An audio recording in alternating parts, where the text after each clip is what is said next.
right, welcome back to another episode with the Merkel Institute. I'm Jeff Lewandowski. Brett Blackman. And the one thing we want to talk about today, it's got to be on everybody's mind. The market took a massive hit. It's been taking a massive hit for at least a week or so. Absolutely. And there's been a lot of things, and it's like anything else. People always want to attribute the whys. Why did it take a hit? What happened? Was it a Where's whale? The news, right? It could be. Could have been a whale. So there was a lot of things in there. I think the South Korean government talking about banning cryptocurrencies and regulating the market. But they made sure they sold out their positions first. That's right. They're a little insider trading, but it's not really insider trading because there are no laws. There was that. There was BitConnect. Yeah. I mean, you and I were talking about that in November and said We talked about it in June. Did we go that far? Yeah, I mean June, July. We said I think you came to me. Have you heard about this BitConnect thing? And I'm like, and you're like, I think maybe it's a Ponzi scheme. And I'm like, I'm not in it. All you had to do was basically take a look on coinmarketcap.com and click on markets to see that 98% of all of the trading that happened in BitConnect happened on its own exchange. And so it was definitely the signs were there, but that news came out and that had a $2 billion market cap at one point. So gone. It's going to have a big hit. I mean, it will. I mean, I think today was 92, 94%. And I don't even understand why people are trading it. But anyway, that was one of the trying to get out still. Right, exactly. The other thing that you brought it up today was the futures contract. Futures contract, right? I mean, matter of fact, if you go back, I haven't verified this because it's literally coming. The information is coming so fast. We've been recording all kinds of stuff today, and we just wanted to get this out. But there was another guy I was watching, and he literally broke it down, and he showed like 4 or 5 minutes before the contract expired was when it hit the bottom. Yep.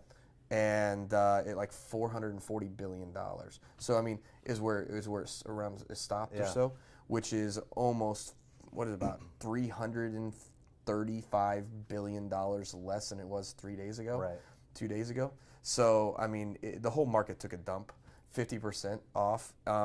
And if you looked at, you said, I think independently we saw this, and you said you heard that saw that the shorts on the short interest on the futures market was increasing over the last 2 weeks. And if you don't have a background in trading securities or trading derivatives in the non-crypto markets, what short interest means is somebody's basically making a bet that the price of a asset, and in this case Bitcoin, will go down. And so that short interest was building significantly over the last 2 weeks. And there's all kinds of speculation of why that happens and how that causes a dump, but it existed nonetheless. Now, go ahead. No, go. No. So the interesting thing, and I think you posed the question, and I've always been thinking about this, which goes right to the South Korean piece, and if governments, have always in the back of my mind been the biggest risk associated with the whole crypto space. And as I thought about it further, and you posed the question to me, you said, hey, this would be a great topic to talk about on the Merkel Institute, because it will continue to be a topic, I think, for years to come. And that is, I don't think, unless there is a global, coordinated governmental activity to shut Bitcoin and other cryptocurrencies down, I don't think it's possible for a government to impact it. And I'll give you an example. So Japan is absolutely embracing crypto. Absolutely. They had their first issue with their exchange that went down back in, I think, 2012, 2013, and now they're embracing it. So if South Korea does, in fact, decide to shut that down, what will absolutely happen, in my opinion, is capital, both intellectual and financial capital, will leave South Korea and go to Japan and start to do the same things there in an environment that's a little bit more friendly. I would completely agree.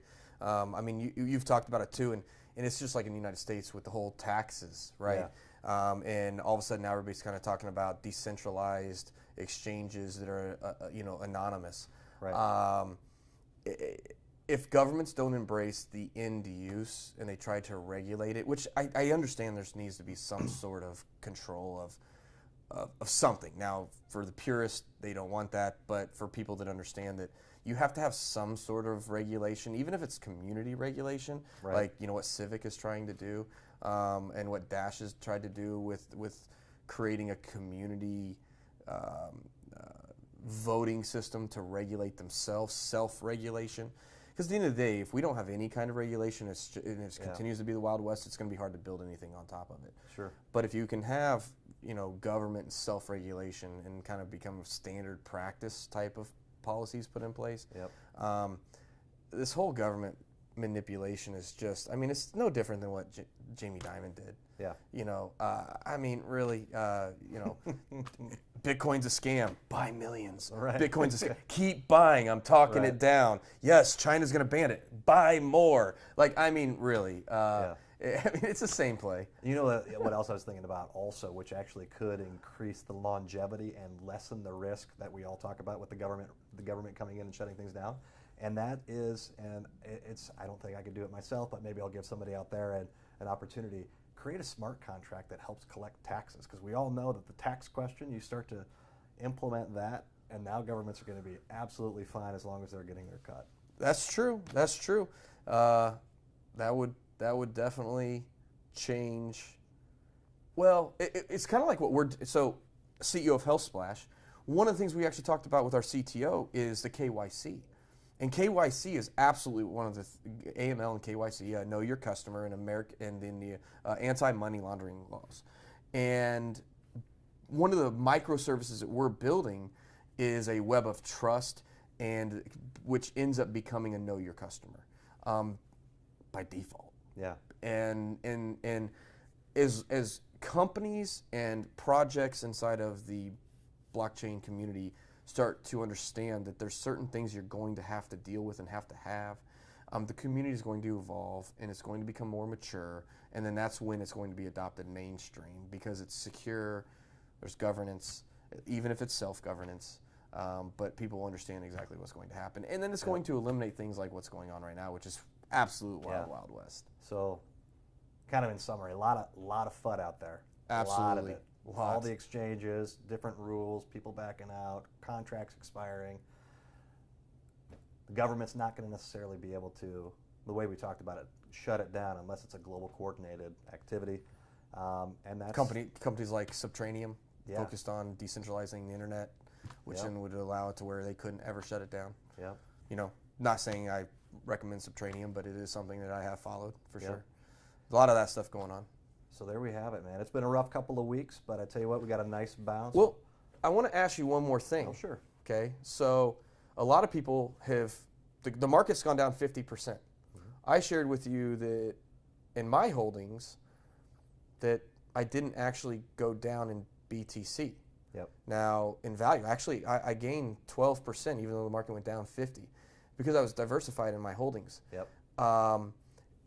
Understand that just because it goes down doesn't mean that you lose BTC. If you're trading everything, and I like Data Dash. Nicholas does a great job of communicating trading fundamentals, but he always compares everything he's doing inside of his trading off of the Satoshis, right? Yeah. And not off of U.S. dollar, not off of Europe, the euro or the yen or whatever else that your fiat is, but off of Satoshis. And if you go off of Satoshis, when there's a pullback like this, if you stay flat in your Satoshis or make money in your Satoshis, that means you had at least acquired positions in other things that lost less than the underlying Satoshi or the underlying Bitcoin value, which means if you've hedged your bet well enough, you could, after this is done, you could move your positions into other things that are going to actually, because the market's going to go back up. So I didn't lose 50%. I went up 12, and now when it goes back up to where it's going to go, which we think it's going to go, it's going to hit the $1 trillion mark. Maybe the end of February? I don't know about the end of February, but I would March? say mid-March, I think we'll $1 trillion absolutely- market cap. And which means there's going to be 100% increase. So, I mean, just pay attention to what you're in. I am a strong believer in certain projects. If you ask me, my favorite is Cardano. If they execute anything, I truly think they will change the way blockchain is done in the future.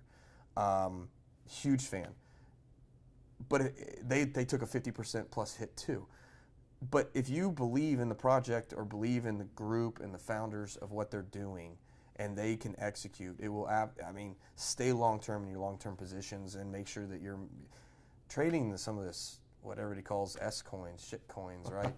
I mean, yeah, I don't know if that's the way I would go. Yeah, I'm not a big fan of that either. I'll tell you too. It's kind of an interesting concept you and I have talked about, maybe even worthy of an entire discussion. But I'm eager for that time. I'm such a believer in the crypto space, and I think we talked about that in other videos. But I'm such a believer in it that I am very eager for the day that we stop making the switch from my Cardano is worth 62 cents in US dollars.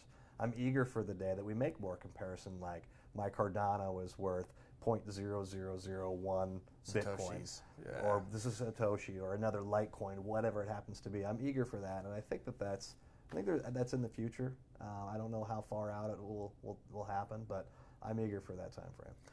It's going to happen. Absolutely going to happen. Matter of fact, we were talking to Ron about our CTO about how the blockchain currency market's going to work long term, and again, one of the smartest engineers I've ever met, and he goes, it's going to be the same thing, the way the internet worked. Yeah. He goes, in the beginning you had these intranets, then you had these smaller networks, then you had these community internets that maybe didn't connect to everybody. And he goes, and then all of a sudden you had one gobble up, another gobble up, another gobble up, to what we know now as the internet. Yep. And he said that's exactly what's going to happen in blockchain. He goes, there's going to be a day where right now hard forks and all these other Ethereum to Cardano to Bitcoin to whatever, they're all separate blocks, but they're all siloed, which is exact opposite of what we are doing in healthcare. We don't want silo value. We want single value. We want single central use with the centralized data. And unfortunately, in this case, it's decentralized data in silo networks. That's what's really interesting, is we're creating exactly what we don't want.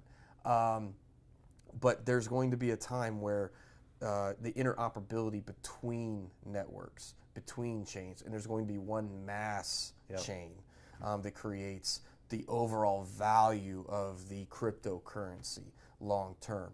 That's their prediction. Could happen. Maybe it won't happen. I don't know. But what I do know is that's exactly what happened with the internet. And these guys, being the fact they're some of the smartest engineers in the world, probably got a pretty good idea of logic and development of where it's going to go. That'd be my guess. Absolutely. So again, cool space, love it. It's been a rough couple of weeks. We had some downs, certainly trying everybody's ability to hodl.